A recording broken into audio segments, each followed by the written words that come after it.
आज की वीडियो में हम चर्चा करेंगे पर्यावरण अध्ययन की अर्थात environmental studies paper code BE VAE 181। चर्चा करेंगे जून 2023 में जो क्वेश्चन पेपर आया था उसमें किस तरह के क्वेश्चंस आए थे और साथ ही बात करेंगे कि उनके क्या क्या संभावित आंसर हो सकते हैं। मैं हूं आपका प्यारा होस्ट डॉक्टर हर्षवर्धन। अपने YouTube channel Devansh vocational institute में आप सभी का स्वागत करता हूं। तो दोस्तों आइए वीडियो शुरू करते हैं। यहां आपको बता दें पेपर 2 घंटे का होगा, मैक्सिमम मार्क्स 50 नंबर के होंगे। यहां यह भी बता दें कि आपको वर्क करने के लिए OMR शीट मिलेगी। जो आप क्वेश्चनों के आंसर लिखेंगे वो OMR शीट में ही फिल करेंगे। क्वेश्चन आता है, maximum population that can be supported by the resources of the planet at a given level of technology is known as. क्या मतलब हुआ? वह अधिकतम जनसंख्या जिसे प्रौद्योगिकी के दिए गए स्तर पर पृथ्वी के संसाधनों द्वारा समर्थित किया जा सकता है उसे क्या कहते हैं? ऑप्शन दिए हैं, technological carrying capacity, social carrying capacity, biophysical carrying capacity and sustainable carrying capacity. इसका जो आंसर होगा that is biophysical carrying capacity, जैव भौतिक धारण क्षमता। नेक्स्ट क्वेश्चन आता है, which one of the following is an example of selective destruction of species. यानी कि निम्नलिखित में से कौन सा प्रजातियों के चयनात्मक विनाश का एक उदाहरण है? एग्जाम्पल है passenger pigeon, great Indian rhinoceros, salmon, seagulls. इसका आंसर होगा पैसेंजर पिजन। नेक्स्ट आता है, which one of the following is an invasive species in the semi arid areas of India. यानी कि निम्नलिखित में से कौन सी भारत के अर्ध शुष्क क्षेत्रों में पाई जाने वाली आक्रामक प्रजाति है? एग्जाम्पल दिए हैं, golden apple snail, congress grass, mesquite water hyacinth. इसका एग्जाम्पल है मैस्क्विट। अब इसकी वजह भी बता देते हैं कि ऐसा क्यों है। इसकी मेन वजह है कि रैपिड स्प्रेड यानी कि बहुत तेजी से बढ़ता है, एक्सट्रीम ड्राउट रेजिस्टेंस यानी कि यदि गर्मी बहुत ज़्यादा पड़ रही है तो भी ये अपने आप को सरवाइव कर लेते हैं, और सबसे बड़ी बात कि इनके आसपास के जो भी प्लांट्स होते हैं उन पर इनका कोई भी नेगेटिव इफेक्ट नहीं होता। ठीक। Next, which one of the following is not an ex situ conservation of biodiversity. क्या मतलब हुआ? निम्नलिखित में से कौन सा जैव विविधता का बहिस्थल संरक्षण नहीं है? एग्जाम्पल है seed bank, national parks and sanctuaries, botanical garden, zoological parks. इसका सही आंसर है national parks and sanctuaries. Next आता है, मैच द फॉलोइंग। एक तरफ वेटलैंड दिए गए हैं, दूसरी तरफ स्टेट दिए गए। अब ये कहता है कि इनको सही चुन के इनका आंसर मैच करो। सुंदरबन, हैरिक, चिल्का, भरतपुर। अब इस स्टेट दिए पंजाब, राजस्थान, वेस्ट बंगाल एंड उड़ीसा। अब जो सुंदरबन है वो पाए जाते हैं आपके वेस्ट बंगाल में, नंबर 3 के साथ मैच करेंगे। बी हैरिक, हैरिक है ये पंजाब से। चिल्का लेक है उड़ीसा में पाई जाती है, और भरतपुर है राजस्थान में। तो इसके अकॉर्डिंग जो सही आंसर है वो है नंबर 3। इससे आप मैच करेंगे तो नंबर 3 का सही आंसर होगा। नेक्स्ट क्वेश्चन आता है, which one of the following is a non point source of pollution. यानी कि निम्नलिखित में से कौन सा प्रदूषण का अनिश्चित स्रोत है?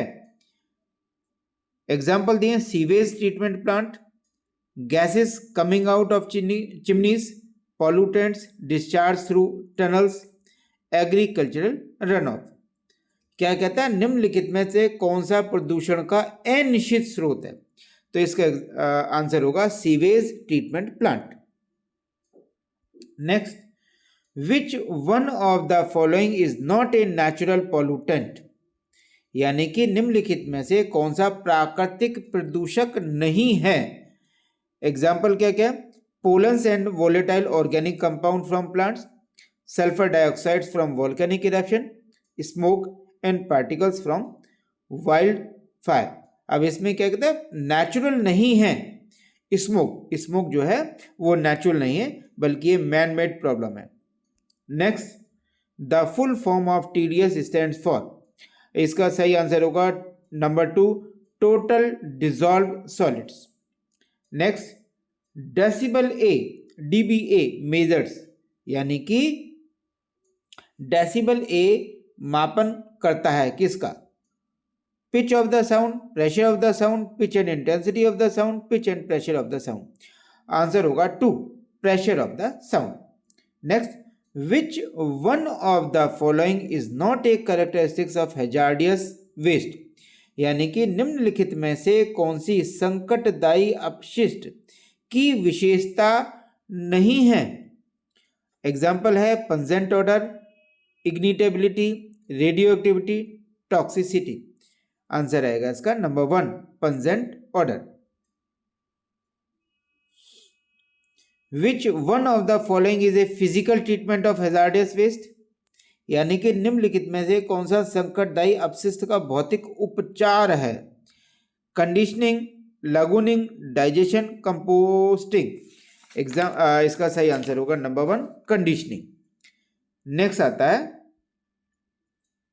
which one of the following methods is generally used when many industries and urban areas do not have enough vacant space for disposable of wastes?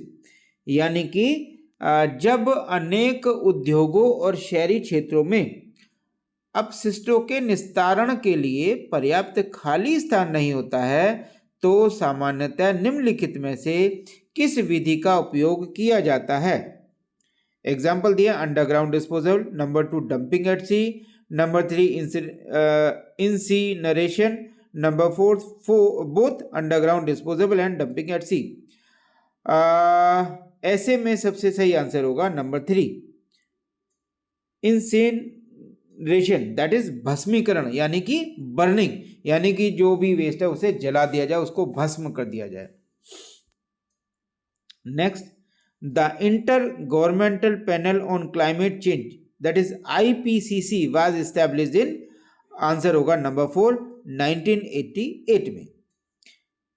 Next, maximum concentration of ozone is found in, यानी कि जो ozone है उसकी सबसे ज्यादा concentration कहाँ पर पाई जाती है? एग्जाम्पल है ट्रोपोस्फेयर, स्ट्रेटोस्फेयर, मीजोस्फेयर या आइनोस्फेयर। इसका आंसर होगा नंबर 2, स्ट्रेटोस्फेयर। यानी कि ये जो है, यदि हम रफली एस्टिमेट करें तो 10 से लेके 50 किलोमीटर तक, जमीन से यदि ऊंचाई की तब बात करेंगे तो 10 किलोमीटर से 50 किलोमीटर की ऊंचाई तक फैला हुआ होता है। और यहाँ पर जो ओजोन है वो एक ओजोन प्रोटेक्टिव लेयर, ओजोन की परत बनाती है जो कि हमें रेडिएशन बचाती है। इसीलिए ओजोन की सबसे ज़्यादा जो कंसंट्रेशन है वो स्ट्रेटोस्फेयर में पाई जाती है। Next, which one of the following is not an effect of acid rain, यानी कि कुछ एग्जाम्पल दिए गए हैं, इनमें से चुन के बताएं कि एसिड रेन का इफेक्ट नहीं है। Number 1, increase in temperature of earth surface, number 2, detrimental effect on crops and forest, number 3, heart and lung problem, number 4, affects aquatic plants and animals.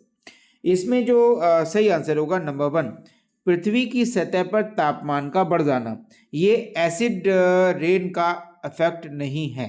ठीक, बाकी सारे आप देख लो। नंबर 2 का फसलों और वनों पर प्रभाव पड़ेगा, विनाशकारी प्रभाव पड़ेगा।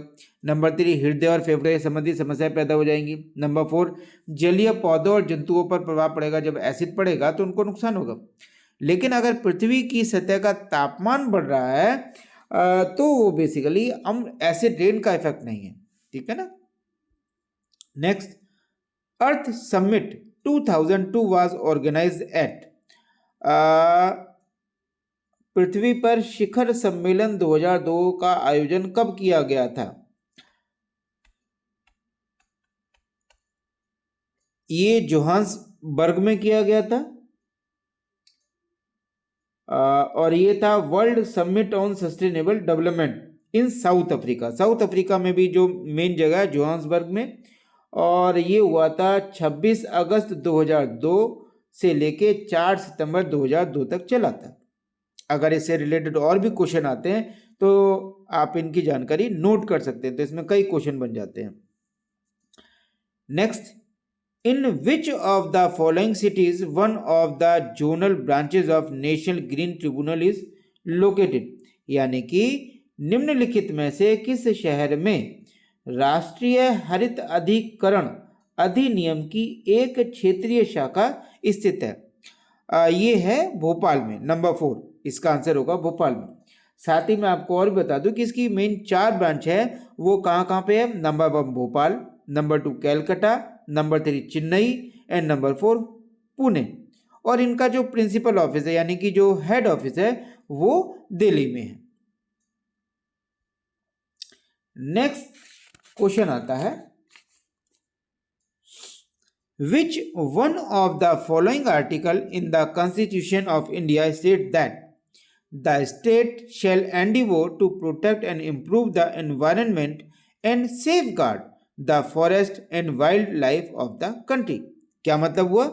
भारत के संविधान में निम्नलिखित में से किस अनुच्छेद में यह कहा गया है? क्या राज्य का प्रयास होगा कि वह पर्यावरण की सुरक्षा करे एवं उसका सुधार करे तथा देश के वनों और वन्य जीवन को सुरक्षा प्रदान करे। इसका सही आंसर होगा number 2, that is article 48A। Next, the major factors responsible for the increase in population between 10,000 BC and about 1800 AD was largely due to, क्या मतलब हुआ? 10,000 ईसा पूर्व से लगभग 1800 ईस्वी के बीच जनसंख्या में वृद्धि के लिए जिम्मेदार प्रमुख कारक व्यापक रूप से इस कारण थे। क्या था? Increase birth rate coincided with the growth of agriculture, high birth rate and low death rate, high birth rate coinciding with the industrial revolution, and number 4 industrial revolution, urbanization and better health care service leading to low death rate। इसका सही answer होगा number 4, industrial revolution, urbanisation and better health care service leading to low death rate.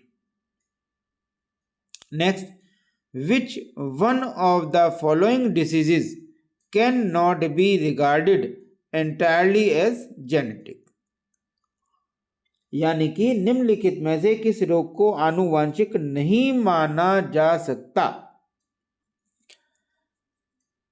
Example है thalassaemia, haemophilia, schizophrenia and sickle cell anaemia.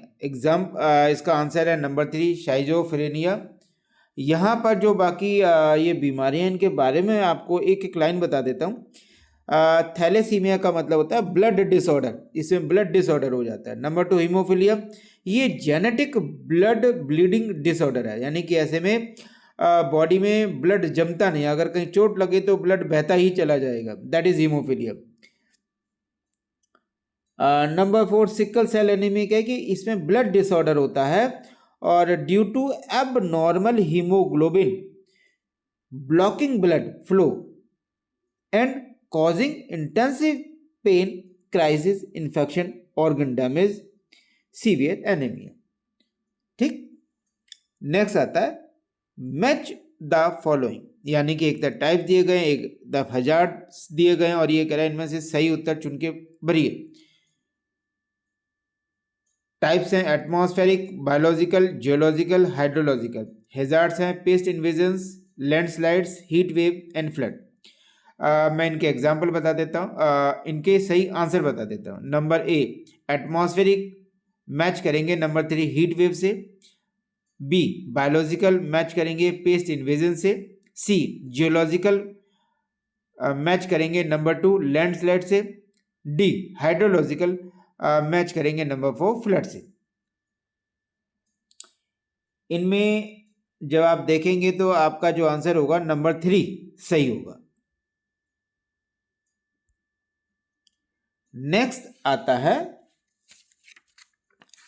Silent valley is located along the river, यानी कि जो silent valley है वो किस नदी पर स्थित है। ये आपका आंसर आएगा number 4 Kunti, Kunti Puja river, number 4। Next, which one of the following is not a factor for the creation of new set of environmental ethics. क्या मतलब हुआ, निम्नलिखित में से कौन सा पर्यावरणीय नीति शास्त्र के नए नियमों को बनाने के लिए एक कारक नहीं है। इसका आंसर आएगा number 3 expanding moral concern. Next, who wrote the essay on the land ethics, यानी कि द लैंड एथिक्स भूमि का नीति शास्त्र किसने लिखा था। आंसर है number 1 Aldo Leopold.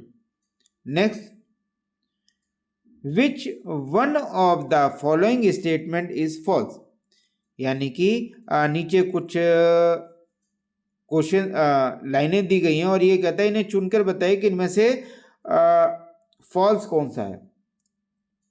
Number 1 real life situation bring people closer to the environment, यानी कि वास्तविक जीवन की परिस्थितियों ने मनुष्य को पर्यावरण के निकट ला दिया है, बिल्कुल सही है। Ministry of environment forest and climate change government of India has created an information system called ENVIS, यानी कि भारत सरकार के पर्यावरण वन एवं जलवायु परिवर्तन मंत्रालय ने एक एनविस नामक सूचना तंत्र बनाया, यस बनाया है।